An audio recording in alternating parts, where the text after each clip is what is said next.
Kisah Nabi Ayub disebutkan di dalam Al-Quran sebanyak 4 kali. Salah satunya dalam surat Syad ayat 41 hingga 44. Kita akan menyaksikan kesabaran Nabi Ayub diberi cobaan oleh Allah secara berturut-turut. Nabi Ayub hidup di sebuah daerah bernama Hara di sekitar Syam bersama istri dan anak-anaknya. Nabi Ayub adalah nabi yang sangat kaya raya di negerinya. Beliau memiliki lahan pertanian yang luas dan hewan ternak yang banyak. Dengan harta bendanya, ia tidak lupa untuk selalu bersyukur kepada Allah. Ia selalu mempergunakan harta bendanya untuk kebaikan, seperti bersedekah dan memberi pekerjaan kepada orang yang membutuhkan. 20 tahun berlalu, Nabi Ayub diberi cobaan oleh Allah. Pertama, tanaman dan hewan ternaknya mati, terserang hama, dan tidak tersisa satupun. Dengan kejadian tersebut, Nabi Ayub tetap bersyukur kepada Allah dan selalu rajin beribadah. Selanjutnya, anak-anak Nabi Ayub yang berjumlah 12 orang meninggal dunia. Nabi Ayub sedih ditinggal oleh anak-anaknya. Tetapi Nabi Ayub tetap menambah keimanannya kepada Allah sembari menghibur istrinya.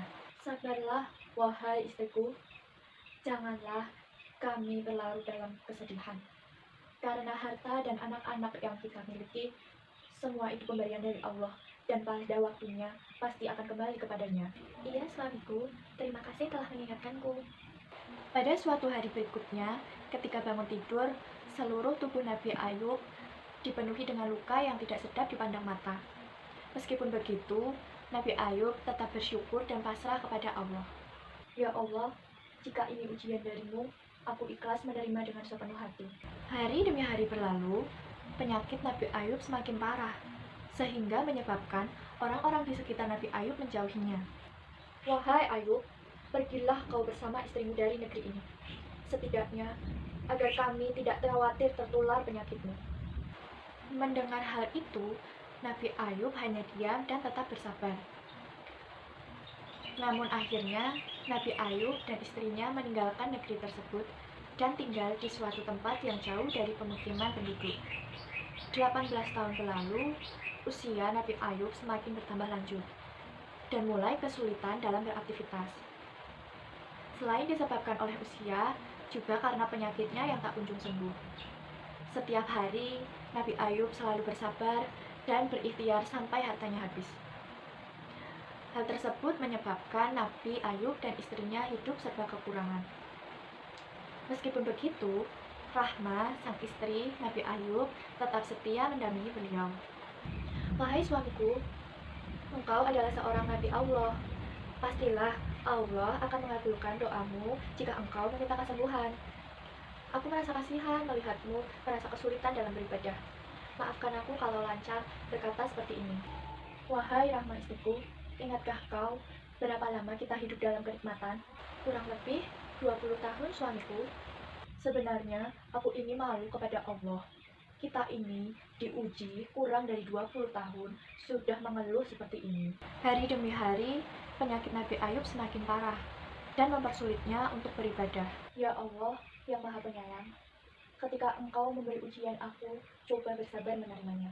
Namun, jika ujian itu mempersulit ibadahku kepadamu, maka kiranya Engkau angkat penyakitku ya Allah.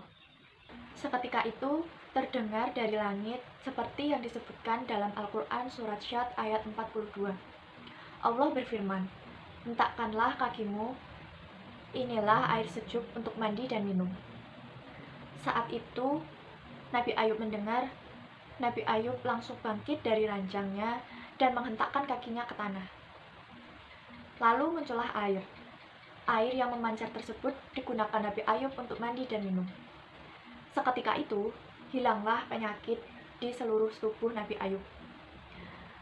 Kemudian, istrinya yang baru masuk ke dalam rumah, beliau kaget karena melihat sosok laki-laki yang berada di dalam kamar Nabi Ayub. Maaf, Anda siapa? Apakah Anda melihat seorang laki-laki yang sudah lanjut usia terbaring di atas ranjang ini? Wahai istriku, tidakkah kau mengenaliku? Engkau Ayub? Benarkah engkau suamiku Ayub? Benar, wahai istriku, aku Ayub, suamimu. Allah telah menyembuhkan penyakitku dan mengembalikan tubuh dan parasku seperti saat muda. Alhamdulillahirrahmanirrahim. Terima kasih ya Allah. Keesokan harinya, berita tentang kesembuhan Nabi Ayub sampai hingga ke telinga orang-orang.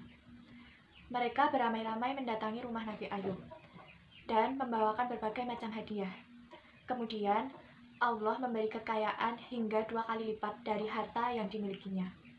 Selanjutnya, Allah memberi karunia kepada istri Nabi Ayub. Kemudian, ia pun hamil anak kembar selama beberapa kali. Seperti yang disebutkan dalam Al-Quran Surat Syad ayat 43. Dan kami anugerahi dia dengan mengumpulkan kembali keluarganya. Dan kami lipatkan ganda jumlah mereka sebagai rahmat dari kami dan pelajaran bagi orang-orang yang berpikiran sehat. Demikianlah akhir kisah Nabi Ayub yang diberi ujian bertubi-tubi oleh Allah Subhanahu wa Ta'ala.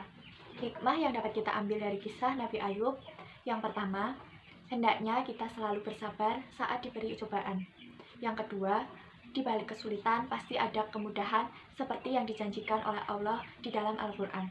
Dan yang ketiga, jangan lupa berdoa dan berikhtiar, karena Allah mendengarkan doa dari hambanya yang beriman.